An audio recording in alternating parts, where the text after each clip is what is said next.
Welcome to Cat and Jess Talk the Best, where we're going to be talking about IMDb's top 250 movies from April 12th, 2018. My name is Kat. And I'm Jess. And today we're talking about number 226, Paper Moon, which is a comedy crime drama from 1973. And it has an 8.1 on 35,530 votes. And the spoiler-free synopsis, real-life father and daughter Ryan and Tatum O'Neal. Oh, that's cool. Mm-hmm. I didn't know that. Yeah, you didn't know that? No, I didn't look at it. I just copied it and put it over there. Like, yeah, they are. So they team up as slick con artists Moze Prey and Addie Loggins in 1930s Kansas when Moze is unexpectedly saddled with getting a 9-year-old Addie to relatives in Missouri after the death of her mother. His attempt to dupe her out of money backfires, and he's forced to take her on as a partner. Swindling their way through farm country, the pair is nearly done in by a burlesque dancer and an angry bootlegger. Yeah, I guess so. That's pretty good for the most part.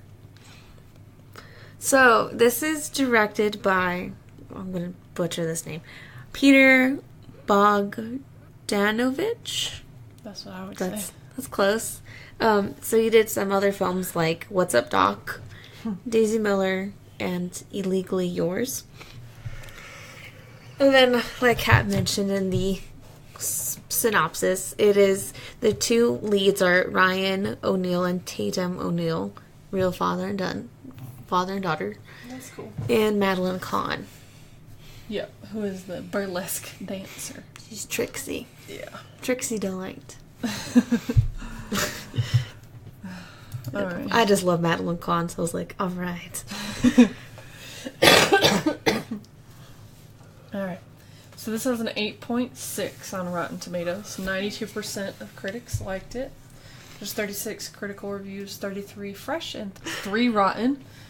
The two fresh, Roger Moon. It's everything a road picture is supposed to be. A life-changing personal journey, a quest, and a bit old-fashioned, and a hoot.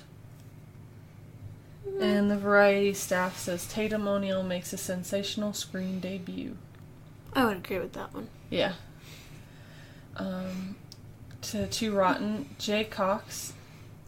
It is very fussy about period detail and goes to some length to evoke the dim days of Depression America, while just about everything else is left to slide. Okay. Vincent Canby. The film never makes up its mind whether it wants to be an instant antique or a comment on one. I can kind of see that. In a weird way. I can see it. I don't get it, but okay. The critics' consensus. Expertly balancing tones, Paper Moon is a deft blend of film nostalgia and finely tuned performances, especially from Tatum O'Neal, who won an Oscar for her debut. Yep. She did. Yep, that's the one Oscar. So the income, the budget was $2.5 million. It made its money back by quite a bit. It made $30,933,743. Wow. And as we mentioned, it did win 1 Oscar. Tatum O'Neal won Best Actress in a Supporting Role. Tatum O'Neal, at age 10, became the youngest winner ever in a competitive category. Yep. It's true. Then it has 7 other wins and 10 nominations. So the 7 wins: Golden Globes, Promising Newcomer, Female for Tatum O'Neal. David D. Donatello Awards, Best Foreign Actress, Tatum O'Neal. And she tied with Barbra Streisand for The Way We Were. And then the Kansas City Film Festival, or Film Critics Awards, Best Supporting Actress for Madeline Kahn. National Board of Review's Top 10 Films. San Sebastian International Film Festival, Silver Seashell for Peter Bogdanovich. Don't know. He also won a special prize for the jury. And then the last one, Writers Guild of America, Best Comedy Adapted from Another Medium. So what'd you think?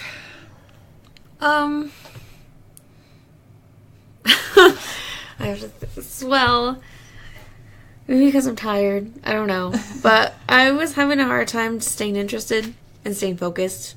Sometimes I really were. I mean, there are some funny bits, but I just felt like I felt like it could have been a shorter movie. It was only an hour and 45 minutes. It could have been shorter. By like 30 minutes, maybe. Exactly. Like, to be a feature-length film, it has to be an hour and 15 minutes. I'm just telling you, I just felt like it was too long. I can see that. So I'm just going to say, it's not one of my favorites we watched. It's not. We've had some long ones. This is too long for me. Alright. I actually really liked it. I thought it was entertaining. It was just enough comedy to not be annoying, but then I really liked the story of it. I thought it was entertaining. It had a decent story, yeah. I'll give it that, but I don't know. It just doesn't appeal to me very much. That's fine. It doesn't. Sorry, folks. That's fine. Spoiler alert! Spoiler alert! Spoiler alert! Spoiler alert! Spoiler alert! Spoiler alert! Alright, that was your warning. If you haven't watched the film yet, then stop listening and come back once you've watched it. So... It's so funny. We're commenting on, it starts with the credits, and she's like, how long are these damn credits? They were long. And they were playing the song Paper Moon over it, and I started singing it, because I know the song really well. I think someone did it in high school. So it starts at a funeral after the long credits, and there's a car making a lot of noise as it pulls up to the funeral. And the guy gets out, and he takes some flowers from another grave to take it over to the funeral. Yeah. Like, you see, like, there's, like a pastor or preacher or something, and, like, there's this little girl and, like, two other, like, mourners. Yeah.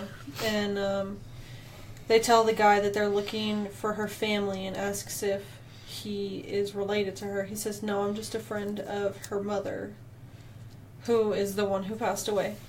And the man says that where he's going, he said he's going to Missouri. And they're like, oh, well, you can take her with you. She has family there. She's an aunt. Yeah.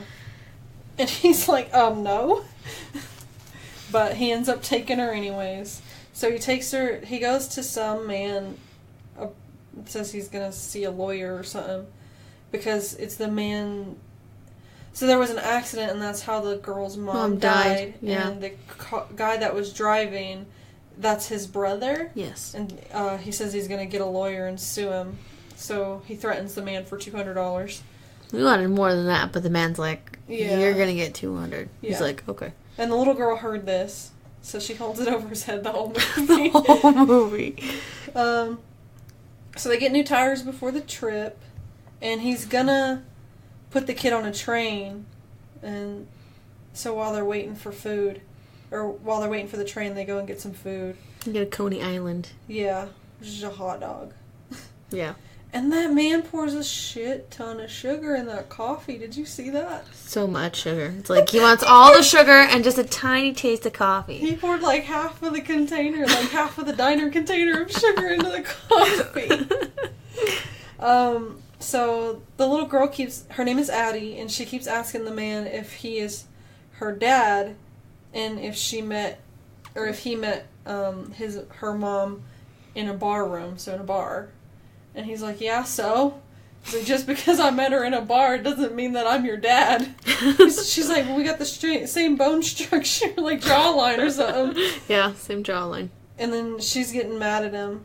And she like starts yelling at him. Starts yelling about her $200. She's like, I want my $200. So then they get mad at each other. And he decides, okay, well, she's going to keep holding this over my head. I'm just going to get the money back for the train ticket and take the kid with me. So he is a con artist, as it said in the synopsis. And so he is going around selling these Bibles. And he goes to people who have recently lost their husband, and he finds out their name because of the obituary. Yep. And he kind of... not engraves it, but It's like a stamp. yeah, it's like a stamp, but it's like those nice Bibles that have your name on the front of them. He does that to them, but without all the hassle of using the actual big machine. He uses a little fake one, and he tells these ladies, "Oh, your husband bought this for me a couple months ago, and I'm coming to deliver it," and they all feel obliged to buy it. It's like, oh, my poor husband, he bought this for me. How sweet. Yep. And, And, oh, Lord. The kid just sits in the car, Addie just sits in the car for the first one, and she finds out that he's scamming because she sees it, and he's listening, or she's listening, and she sees what he circled. Yep. And then they check into a hotel, and she's on the bed listening to radio. And, Listening to Jack Benny. and smoking. Yes, smoking. And he's laying on the floor. Moze is laying on the floor. And he gets all mad at her about smoking. And the kid goes, "You owe me $102.74. And so they go on scamming for a little while. And she starts helping him with it. And she determines how much to charge these people for the Bibles. The first one's $12. The second one that she helps with, she just gives it to him. Because it's this lady, her husband died, and she's like 6 kids. A bunch of kids. And she's like, I can't. That would just be wrong. Yeah. And the kid loves listening to the radio show. Yeah, likes radio. And they get her a bow. And she was I so laughed mad about the bow. So hard. I was like, this is Kat. Literally, if you force Kat to wear a ribbon, that would be the same face she'd be given. It was just like an irritated, just like, why are you making me do this face? Yeah, that's exactly what it would be. So, as Moze is paying for the bows, he gets his change back, and he's like, "Here, I'll trade you these 5 ones for a $5 bill." And the lady's like, "Okay." And then he goes, "Well, how about I do this? I'll trade you those 5 ones, this 5 for a 10. And she goes, "Okay," and hands him the 10, and they leave. And then she's like looking at it. She's like, that doesn't add up. So he basically got $5 free. Yes. They're They're just quick words. Yeah. Kind of confused her. Yeah, and Addie gets real good at determining how much to charge these people.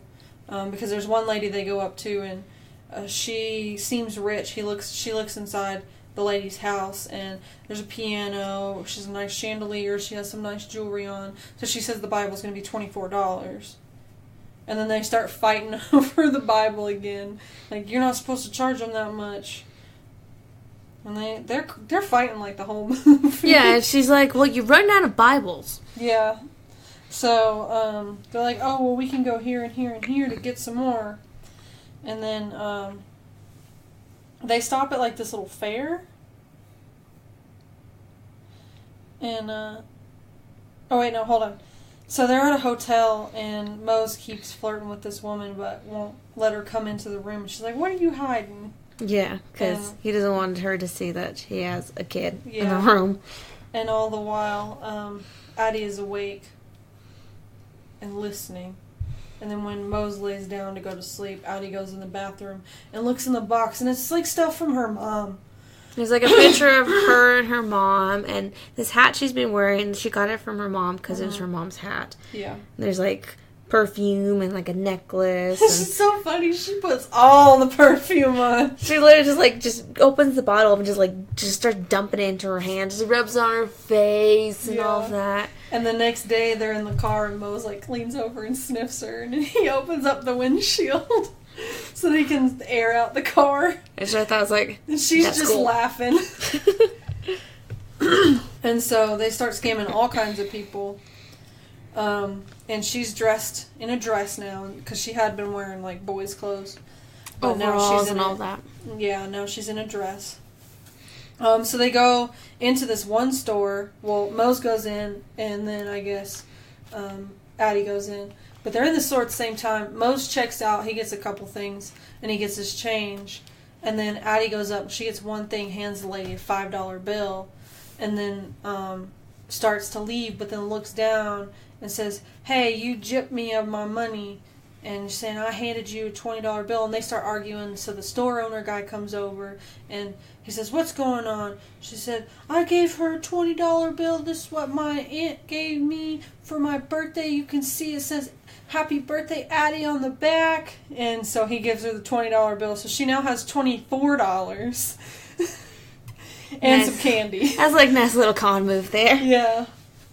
Then they go to the fair. Yeah, then they go to the little fair. And Addie's just kind of walking around, and she does the same trick that Moze pulled earlier with the 5 and the 10 on the Cotton Candy Man. She's walking around, and she goes to see Moze, and he's looking at this. What is this? It says harem slave. That's what I was trying to say. Harem slave. And he keeps going, like, back in. She's like, you've seen this, like, 6 times already. Yeah. She's like, I want to take a picture. Yeah. And he doesn't want to go take a picture. He's like, I'll go in as many times as I want. And so she goes over and gets her picture, and the guy's like, I thought you said you were going to get your daddy to come over here and take a picture. She's like, he ain't coming. It's like, okay. So then they're in the hotel that night, and he tells her that they're going to take some people with them on their some of their trip. And so one of the ladies, her name is Trixie, she's one of the harem slave ladies, and she comes up with her maid, which I didn't catch her name. Emoji. Okay. She comes up with her, and they got all these bags, and so they tie the bags all to the car, and Addie's upset that she has to sit in the back because she's been sitting in the front the whole time. And you said Imogene? Imogene, yeah. She keeps saying stuff that Trixie doesn't want her to say. She just lets it all out. I'm like, Yeah. we're just laughing at this point. It's real funny. And so Trixie has to winky tinky, as she calls it. And that kind of irritated the cat. It She's did. like, why does she keep saying that? It was really annoying. So Trixie and Moze get out, and they go into the little gas station, and Addie and Imogene start talking, and she's just talking about like why she's working for her, what they've been doing, all this and that. And then they're out like on a picnic on the side of a hill or something. Yeah. And then Addie doesn't want to get in the car with Trixie because she wants to ride in the front, and she doesn't think that we should have them, or that they should have Trixie and Imogene. Well, she didn't really say Imogene with. She just says she doesn't want Trixie with them. She don't like Trixie. And that they haven't been scamming in a while, so they need to keep scamming people. So Trixie goes and talks to Addie and tells her that she's going to be prettier than her when she grows up, and she needs to just get in the car and put up with her being with her because she's not going to be there that long. And all this and that. And so she gets in the car, and then they go to this little town, and they end up with a new car.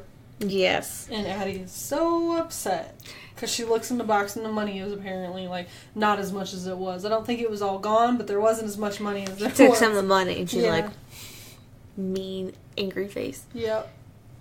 So then they check into another hotel. All 4 of them do. And the guy at the desk that checks them in is checking out Trixie as she walks up the stairs. And they notice, Addie notices this, and her devious little mind comes up with a plan to get rid of Trixie.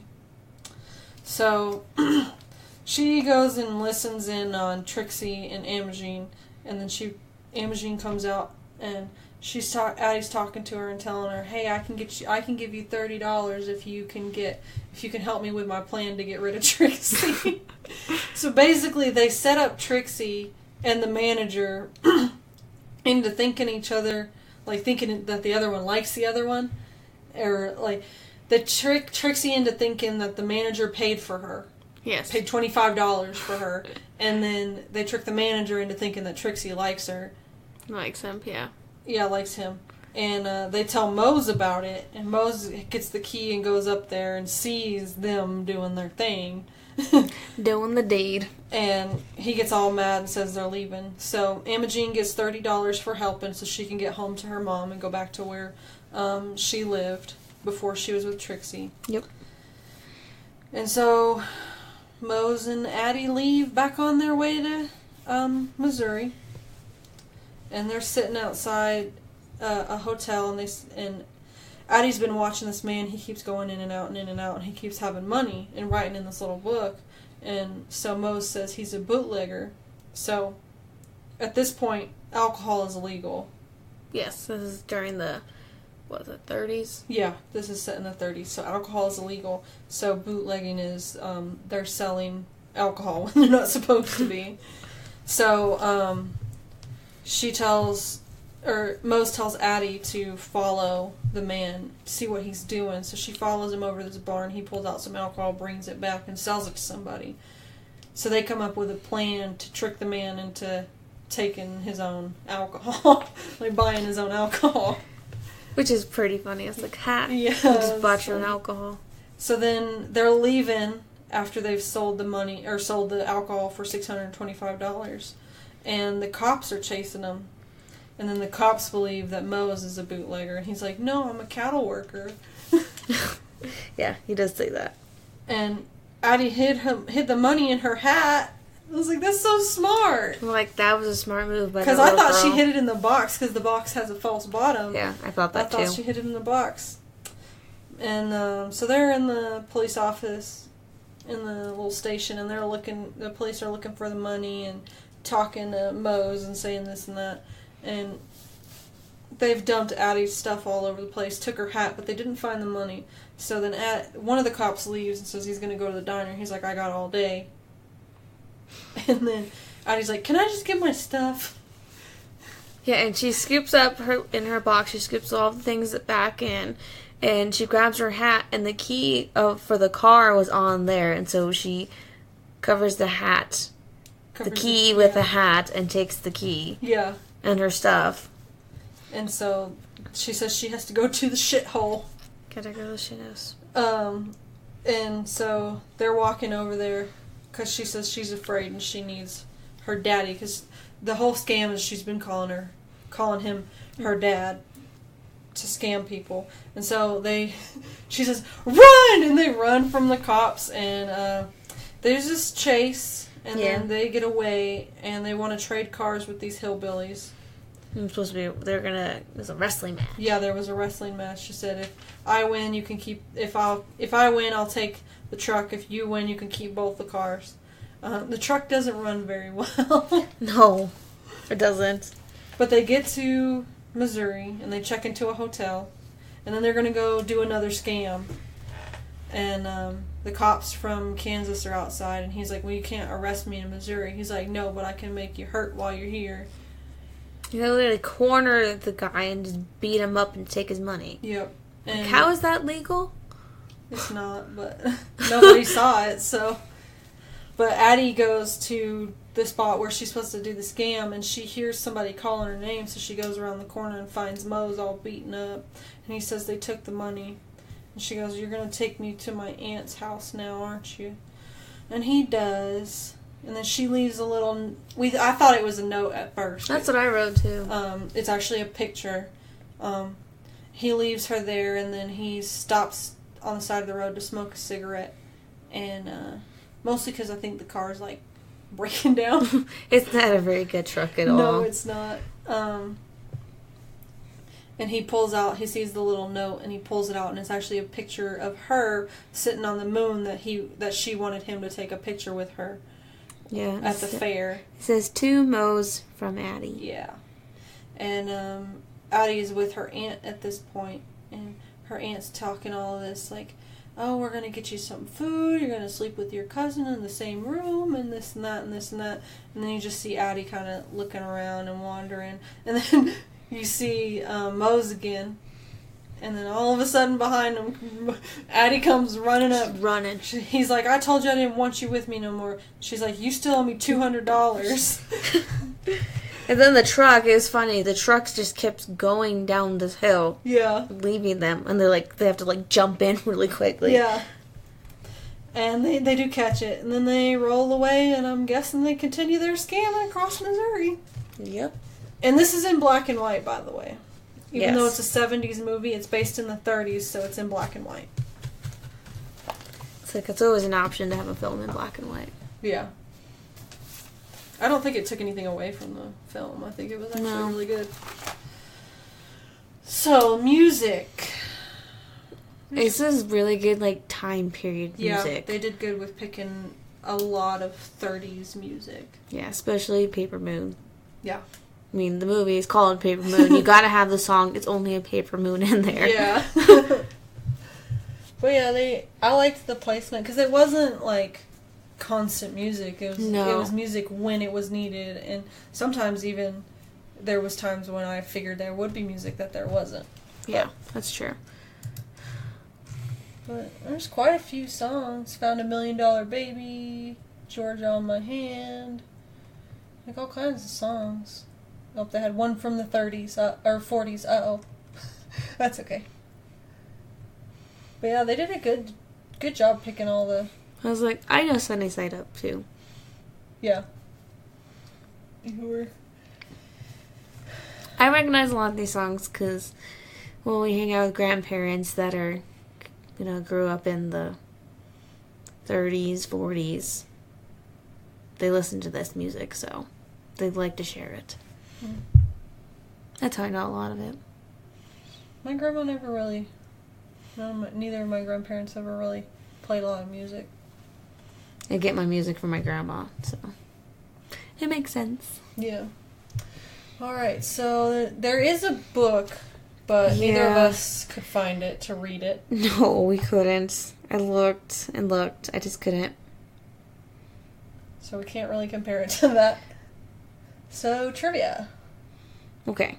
So, like we said earlier, Tatum O'Neal she won the youngest one to win the supporting actress Oscar, and she still holds that record.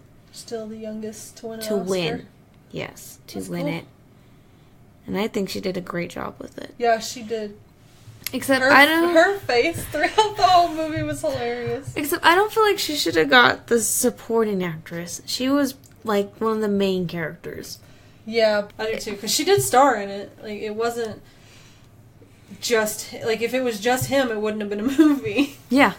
So, even if she was in it half of it, it wouldn't have been a movie. Exactly. So... I got more. Alright. What you got? So, the cigarettes that Addie was smoking throughout the entire movie. But not real, of course. Oh, yeah, I figured they weren't. She's like 9 years old. They were made out of lettuce. Which made her nauseous. Oh, that sucks. So she didn't like them very much at all. So I do have some comparisons from the book to the movie in the trivia I found. So Addie's age in the book was actually 12, but they lowered it to 9 for Tatum. Mm-hmm. A lot of the books and events were combined for pacing, of course, which happens a lot. And in the last third of the book, Moze and Addie go, they gave more, deeper into, their con artist stuff. They partner up with, a partnership with a fake millionaire. Gotcha. And also, this was supposed to be in the South, Alabama, and this was set in Kansas and Missouri. Oh, I have another one. I didn't write this down, but I did notice this. So, Madeline Kahn, of course... She's Trixie. Mm-hmm. And the hotel manager, right? Yeah. They starred together in the film that came out the year later together. And that is called Blazing Saddles. Huh. That's funny. Yep. 2 different characters, of course. Don't even really relate to each other, at all. But they're in the same movies. That's a year apart. He's got a real butt chin. He does. It's I recognized him right away. I was like... I know you from Blazing Saddles. and Madeline was in Blazing Saddles. Oh, another one. This is not for at least 12 years later, but Addie was reading the book, The Clue. Mm-hmm. And Madeline Kahn starred in Clue. That's funny. I did catch that. That's funny. Those are ones that I caught that aren't really in here. So, in the trivia on IMDb. That's funny. Yeah. Alright, so, it has actually never been on the list before our list.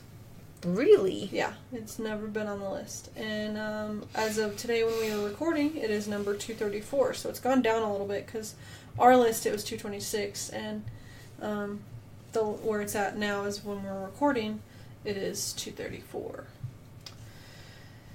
And previously, number 236, or 226, is 2010, The Knights of Capria from 1957. 2012, Nausicaa of the Valley of the Wind from 1984, which is coming up. So is Knights. Oh, yeah, it is, huh? And then 2014 list, Who is Afraid of Virginia Woolf from 1966. The 2016 list, Udon from 2010. And Dead Poet Society keeps making its way up the list. It is now number 226, and that is from 1989. Wow. It's making its way up. That's good. I like Dead Poet Society. Yeah, it's pretty good. So, favorite line. I got a few. Yeah. I met a woman who looks like a bullfrog, but that doesn't mean she's the damn thing's mother. Yeah, that's a funny one. You don't like me, do you? No, I don't like you. I just thought that the way that just took place was funny. Then they were talking about how they're going to veer off to go to this town and then veer off, and he goes, just going to keep veering, that's all. And then they're talking about something, and she's mad at him, of course. And as usual. She goes, no, I don't know what that is, but if you got them, they sure belong to someone else. We both laughed at that one. Yeah, I did. And Addie is asking, what's her name again? Imogen. Imogen. I didn't write it down, so forget it. She's asking Imogen about Trixie. She goes, she put out much? Imogen goes, just like a gum machine, you put something in, she puts something out. Yep. I think that was it. That's all I got. I have a couple. You took one of them. Sorry. It's okay. Addie's asking, that just made me giggle because it's just so blunt. Did you meet Mama in a bar? Yeah. That made me giggle. And another one, you gotta go through something to get somewhere. Yeah. Let's see. What was my other one?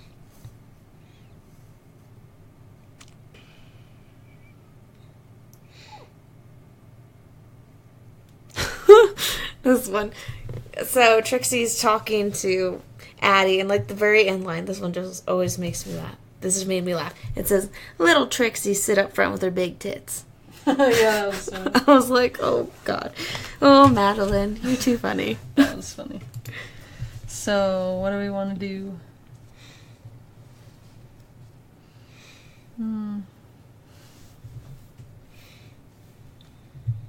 Which one's your favorite? I did like the gum machine one. The gumball machine? Yeah. She put out much, just like a gum machine. You put something in, she put something out. Alright. So, alright. So, our rating. What'd you think? I gave it a 6. Mostly because I was having a hard time staying focused. I can see that. But I did like some parts of it. I really did. I mean, I did like Addie. She had some really good one-liners. And then, of course, I like Trixie because it's Madeline Kahn. And I love Madeline Kahn. So, yeah. Give it a 6. Alright. I gave it an 8. I thought it was really entertaining. I don't know. I feel like maybe it was just enough. Because I really like crime dramas. Even though this is a different type of crime drama. Yeah. And it was also not a huge comedy, even though it's classified under comedy. It really wasn't. It wasn't as much of a comedy as you would see now, but it was funny enough for me to like it, and it was also witty enough to where it wasn't like, oh, I see this joke coming. Yeah. So, I really liked it. Alright. Our next film is going to be Barry Lyndon, and that is from 1975, so just a couple years after... 2 years. Yeah, this one. And I think that's all we've got. Yep. If you pay for premium, you will get uncut episodes, early release of the episodes, which they'll come out on Monday instead of Friday. And then also you'll get a special monthly episode once every month. We'll put something out, and that is at $1 a month. And then for $5 a month, you will get all of those, plus be able to be in your choice of a movie for every 50 movies. As long as, you get there in time. Yeah. Hopefully you get there in time. But you'll get to join us for up to 5 movies if you pay $5 a month. And like I said, and then we're still running our contest. 1 person out of every 10 that leaves a positive written review will be randomly selected to join us for a movie of their choice. So get to leaving reviews. Yes, they help us, so please. Yes. And where to find us? So you can find us on Twitter, Facebook, and Instagram at Cat and Jess Talk the Best. Our email is catandjesstalkthebest250@gmail, and our website is catandjesstalkthebest.podbean.com. Yep. And you can find the show pretty much everywhere now. Actually, yeah everywhere. Pretty much. iTunes, Spotify, Google Play, Stitcher. And also every episode forever will be on Podbean. So if you ever feel like you want to go back and listen to the first one and we're on number 198, you can just go back and listen. Back to Podbean and listen. And our opening music is by Audio Binger.